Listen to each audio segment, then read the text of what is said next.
Hey everyone, welcome back to our channel. If you're diving into the world of SharePoint, especially the 2025 updates, you're in the right place. Today, we're tackling a super straightforward task: how to create a folder on SharePoint. This is perfect for keeping your files organized, whether you're working solo or collaborating with a team.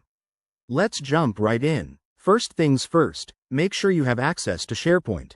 You'll need a Microsoft account and the right permissions for the site you're working on. Once you're logged in, head over to your SharePoint site. This could be through the web browser or the SharePoint app, either way works fine. Step 1. Navigate to the document library where you want to create your folder. Think of this as your digital filing cabinet. On the left-hand side, you'll see a menu. Click on the library you need. If you're not sure, just look for the Sites or Documents section. Step 2.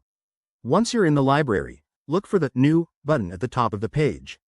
It's usually a plus sign or a drop-down menu. Click on it, and from the options that appear, select Folder. This is where the magic happens. Step 3. A pop-up window will appear asking you to name your folder.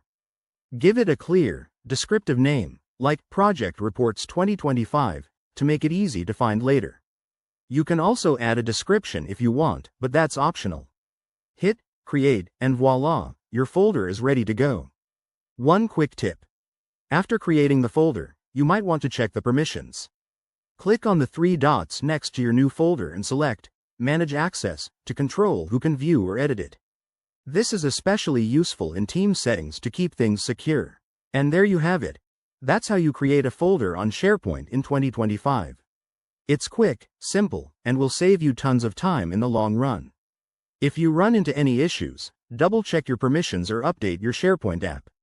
Thanks for watching. If this helped, hit that like button, subscribe for more tech tips, and let us know in the comments what you'd like to learn next. See you in the next video.